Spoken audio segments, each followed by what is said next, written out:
Como pode um Deus de amor permitir que tantas pessoas sejam destruídas? Muitos dizem: eu não consigo crer nesse Deus da Bíblia, nesse Deus irado, que desce com fogo para destruir os seus filhos. Mas talvez o problema não esteja em Deus. Talvez esteja na forma como nós entendemos o que está acontecendo. Porque a Bíblia nos diz, lá no livro de Deuteronômio 4:24, Deus é fogo consumidor. Mas também diz em 1ª Epístola de João, no capítulo 4, verso 8, Deus é amor. E agora há uma contradição?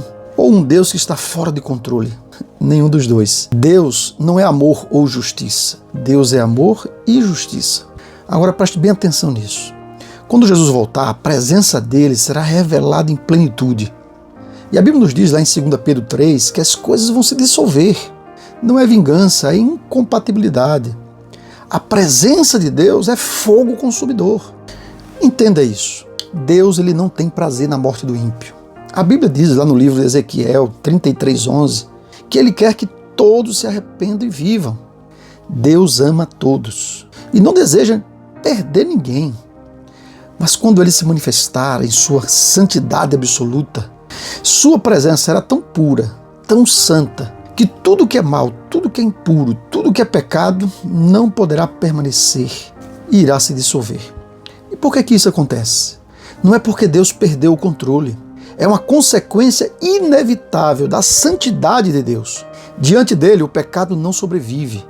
E amém por isso. Porque o pecado é a raiz de tudo que destrói. O pecado causa dor, a injustiça, a depressão, o câncer.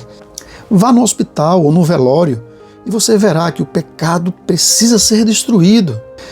Tudo isso existe por causa dele, do pecado. Deixa eu te explicar isso com uma história. No livro chamado Amarga Colheita, conta uma história real. Um funcionário, sem perceber, misturou um veneno mortal dos grãos de uma fazenda.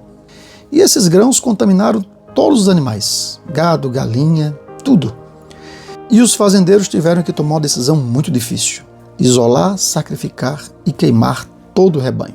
Não porque eram cruéis, mas porque se não fizessem isso, toda a produção seria contaminada e os outros animais. Agora entenda um ponto. Não era sobre destruir, era sobre impedir que o mal se espalhasse.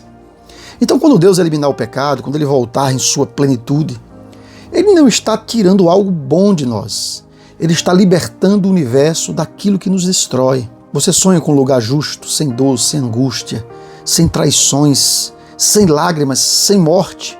É para isso que Jesus vai voltar e destruir o pecado. Mas se você estiver agarrado ao pecado, infelizmente irá queimar junto. E aqui vem a pergunta importante: mas se ninguém é perfeito, quem vai conseguir permanecer? Lá em 1 João 8 diz: se dissermos que não temos pecado nenhum, a nós mesmos nos enganamos e a verdade não está em nós. A resposta não é perfeição, é perdão. A Bíblia diz lá mesmo em 1 João 1,9: mas se confessarmos os nossos pecados, ele é fiel e justo para nos perdoar os pecados, nos purificar de toda injustiça. Você percebe? Deus não quer te destruir. Ele quer purificar. Porque o mesmo fogo que consome o pecado é o fogo que salva quem se entrega. Se Deus levasse o pecado para a eternidade, ele iria levar junto a dor, a injustiça e a morte. E o céu deixaria de ser céu. O problema não é o fogo de Deus. É chegar naquele dia ainda abraçado àquilo que veio para destruir. Hoje ainda dá tempo. Não endureça o seu coração. Confesse, entrega, decida. Jesus precisa voltar. Ele precisa destruir o pecado. Ele precisa nos livrar da dor deste mundo. Mas ele te convida a pedir o milagre do perdão e da purificação. Porque a Bíblia nos diz em Hebreus 12:14 que sem santificação ninguém verá o Senhor. E é Ele que nos purifica quando nós pedimos. Santificação não vem de você. É presença de Deus a todo aquele que pede. E Ele quer te tornar puro nesse momento. Se essa mensagem falou com você, curta esse vídeo, compartilhe com alguém que precisa ouvir isso. E comente aqui: eu escolho ser purificado. Ou simplesmente coloque amém. Essa é a mensagem de Deus para você hoje.